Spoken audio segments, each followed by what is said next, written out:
warahmatullahi wabarakatuh. Perkenalkan, nama saya Fatimah dari kelas A1. Dalam kesempatan ini, kelompok kami akan mempresentasikan yang mengenai materi unsur kimia penting dalam tanah, yang dimana di sini sebagai bagian kajian dari kimia tanah, yang dimana pada pembahasan ini kita akan mengacu pada unsur kimia penting dalam tanah, tidak termasuk materi lanjutan seperti pH tanah, kejenuhan tanah, dan kapasitas tukar kation. Selanjutnya ada unsur-unsur kimia penting dalam tanah, yang dimana tanah mengandung berbagai unsur kimia yang menentukan kesuburannya. Terus di sini ada unsur-unsur penting dalam proses fisiologis tanaman, mulai dari pembentukan jaringan hingga perkembangan generatif. Perkenalkan, saya Firda Zalfa dengan NIM 2410611220049. Selanjutnya di sini saya akan menjelaskan tentang sumber unsur hara dalam tanah, bentuk penyerapan unsur hara, dan unsur hara penyusun tanaman. Baik, yang pertama saya akan menjelaskan sumber unsur hara dalam tanah. Sumber unsur hara berasal dari udara, air, dan tanah.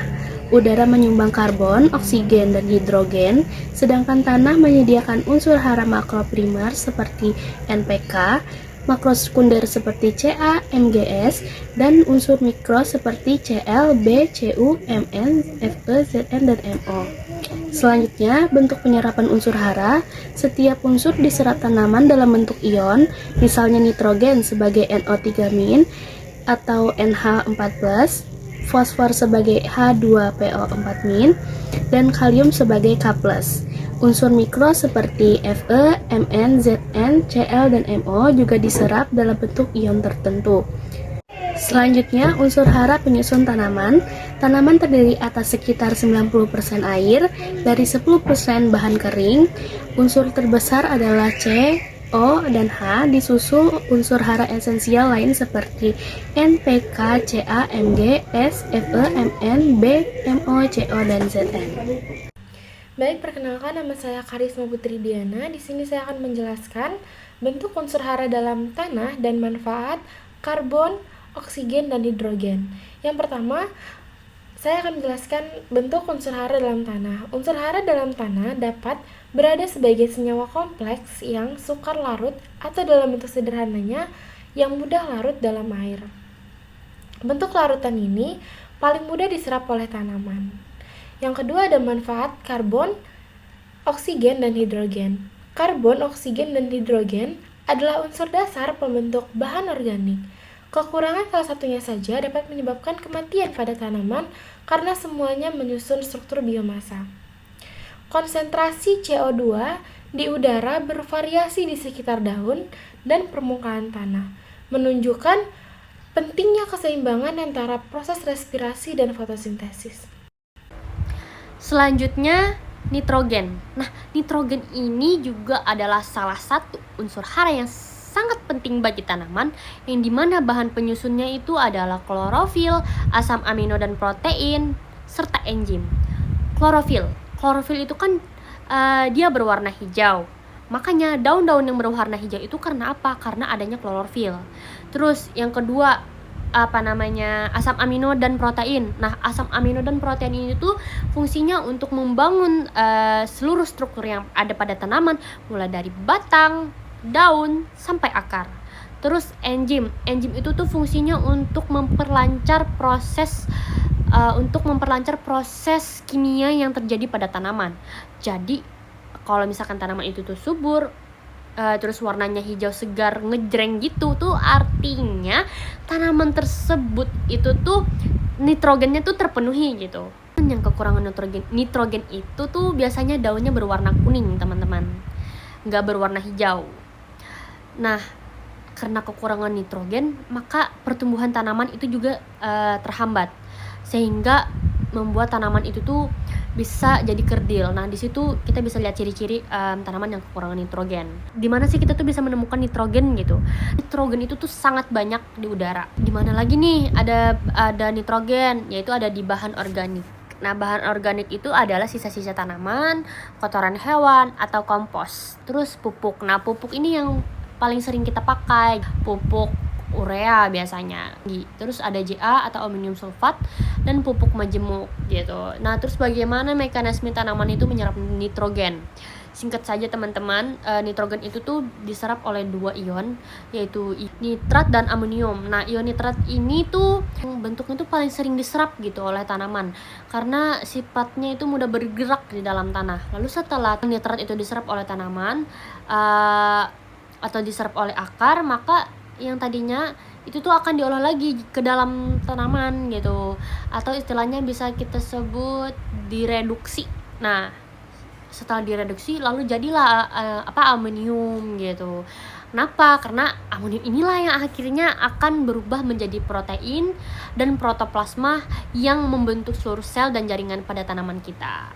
Perkenalkan, nama saya Halimat Sadiah. Di sini saya akan membacakan materi tentang fosfor. Manfaat fosfor. Fosfor berfungsi dalam pembentukan protein, metabolisme energi, pertumbuhan akar, serta mempercepat pembungaan dan pemasakan buah. Gejala kekurangan fosfor menyebabkan daun tua berubah warna menjadi merah gelap, tepi daun menguning, batang kerdil, dan ukuran buah menjadi kecil. Sumber unsur fosfor. Sumber fosfor berasal dari rock fosfat, bahan organik, dan pupuk seperti TSP dan SP36. Mekanisme fosfor dalam tanaman. Fosfor berperan dalam pembelahan sel, jaringan meristem, dan proses pembentukan bunga karena terlibat dalam senyawa fitin, nuklein, dan fosfat. Mekanisme fosfor dalam tanah.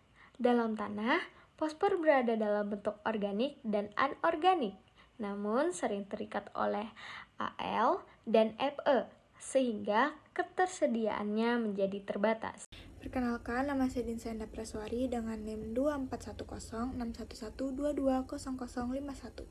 Di sini saya akan menjelaskan tentang faktor-faktor konsentrasi larutan tanah.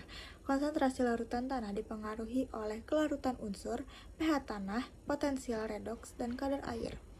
Lalu, ada sumber larutan tanah. Ion dalam larutan tanah berasal dari pelapukan mineral, dekomposisi bahan organik, deposisi atmosfer, pupuk, irigasi, serta pergerakan air tanah. Lalu ada perilaku anion. Anion seperti nitrat dan klorida mudah larut, sedangkan sulfat dapat terjerap pada tanah masam. Lalu ada perilaku kation. Kation seperti Cu dan Zn dapat membentuk kompleks dengan bahan organik. Fe dan Al cenderung membentuk oksida tidak larut, sedangkan fosfor sering terikat menjadi Fe fosfat dan Al fosfat. Baik, perkenalkan, nama saya Siti Fauzana. Saya akan menjelaskan apa pengaruh pH tanah, potensial redoks, dan kadar air dalam unsur tanah. Yang pertama adalah pengaruh pH tanah. Kelarutan unsur tertentu meningkat pada pH yang rendah, terutama pada unsur senyawa Fe atau zat besi dan Al atau aluminium. pH juga mempengaruhi kemampuan tanah dalam menukar kation. Kemudian, potensial redoks. Potensial redoks menentukan apakah tanah bersifat oksidatif atau reduktif. Dalam kondisi reduktif, Fe3+ akan berubah menjadi Fe2+ yang mudah larut. Kemudian, pada kadar air yang tinggi menurunkan aerasi tanah karena difusi oksigen terhambat. Hal ini dapat mengganggu respirasi pada akar. Perkenalkan, nama saya Nurbunga Handayani. Di sini saya ingin melanjutkan tentang faktor serapan hara oleh tanaman.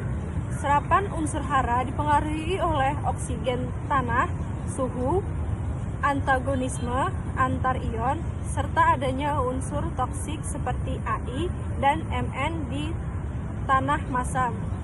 Siklus hara dan penutup. Siklus hara menggambarkan pergerakan unsur dari pelapukan, penyerapan, hingga dekomposisi. Dengan memahami proses ini, kita dapat mengelola kesuburan tanah secara efektif. Demikian presentasi dari kelompok kami. Terima kasih atas perhatian Bapak, Ibu, dan teman-teman semua. Wassalamualaikum warahmatullahi wabarakatuh.